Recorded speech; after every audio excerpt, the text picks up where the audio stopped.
know what they have done to the Arabs through riba, causing them to go down and down in poverty and destitution. Egypt most of all. Egypt is suffering, and suffering badly. I was a student in Egypt in 1963-64. And at that time when I went to Egypt, I was amazed by the poverty in Egypt. I am coming out of Trinidad in the Caribbean. And the Egyptians say to me, Sheikh, those were the golden years compared to what we now have. So the suffering of the people is so intense, it's as though no rain is falling. And just one match is enough to start the conflagration. So they knew that. They knew that. And they were waiting for the match. It happened in Tunisia with a young man who, So to say that everything is pre-planned, no. It is pre-arranged in the sense that you prepared the conditions with no rain falling. Okay? Is this beneficial for Israel? Yes, it is. Why? Because elections are going to take place in Egypt in a few months' time. The Islamic movement is going to win. We know that already. An Islamic government is going to come to Egypt, so-called Islamic government. What's the first challenge it will face? Gaza. These are your brothers in Gaza. You have to reach out to help them. And then Israel is going to raise the cry of terrorism, that Egypt is supporting terrorism. You want this so you can launch your big wars while yet declaring that you're only defending yourself. Go ahead. I know what circumstances and when God and God will get loose and get break from their If you follow the wrong methodology, you will focus on one hadith, one solitary hadith in Sahih Muslim, which says that after Nabi Isa alayhi salam kills Dajjal, فَبَعَثَ اللَّهُ, Allah will then send. It doesn't say Allah will release. No, it says Allah will send Gog and Magog. And yet, there is this belief holding on to this solitary hadith that Gog and Magog would not be released until Nabi Isa alayhi salam returns. If they're not released, then therefore the barrier, the radam built by Zulkarnain is still intact, and they're behind that barrier, built of iron. Well, I say, why don't you go and search for it? Nobody has seen it in 1400 years. That barrier was destroyed in the lifetime of the Nabi Muhammad alayhi salatu wasalam. But yet, Islamic scholarship is holding on to a solitary hadith using the lazy man's methodology. This book explains the subject. Last question? We know that the Dajjal al-Masih will not be able to enter Makkah and Medina.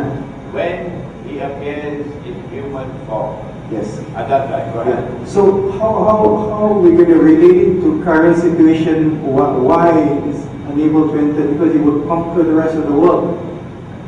Please elucidate this thing. The Dajjal is already in Makkah, Medina now. Oh yes. But not in human form. It is when Israel has completed a day which is like a week, then Dajjal will enter into our world of space and time. وَسَائِرُ أَيَّامِهِ كَأَيَّامِكُمْ. At that time he'll be born of Jewish parents who never previously had any children.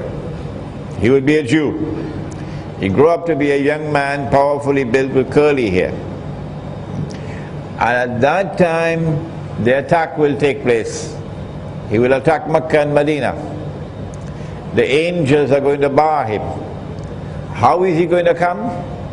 Nabi Muhammad ﷺ pointed 20 times to the east.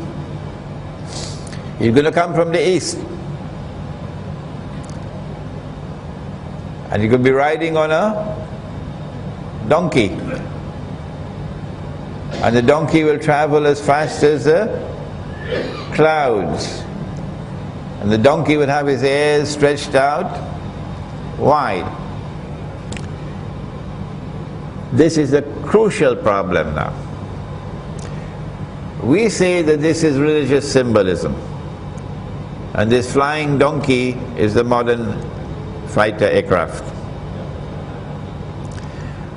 But they, the Salafi, say no. No one has the authority to interpret anything of religious symbolism after Nabi Muhammad alayhi salatu wasalam. And so they're waiting for the flying donkey. Okay? And so when Dajjal is in human form, at that time he cannot enter Makkah and Medina. But at this time, before he enters into our world of space and time, he said to Tamim al-Dari, the hadith is in Sahih Muslim, that when I'm released, because he's still in chains, this book will explain it to you, I will enter every town and every city. Every town and every city means including KL. But notice he didn't mention Kampung. He didn't mention Kampung.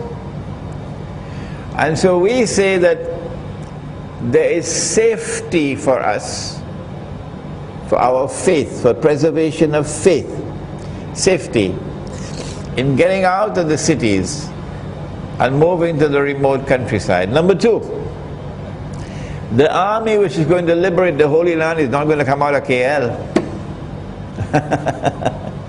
No. That army will comprise of people who have no fear of death. I read a work, I'm reading a work about the Islamic resistance in Mindanao. How many centuries they fought? And they defeated Spain in Mindanao. And the American writer who wrote about this history, he said about these mujahideen in Mindanao, what was remarkable about them was none of them had any fear of death. None. You can't produce that kind of people today. Men with backbones made of steel, who fear none but Allah, and who are not afraid of death. You can't produce that today in the modern city. You got to go back to Kampung, go back to the remote countryside, and build a life which is free from the attacks of Dajjal. And these are the people who will liberate the Holy Land. ربنا تقبل منا إنك أنت السميع العليم وتب علينا يا مولانا إنك أنت التواب الرحيم برحمتك يا أرحم الراحمين.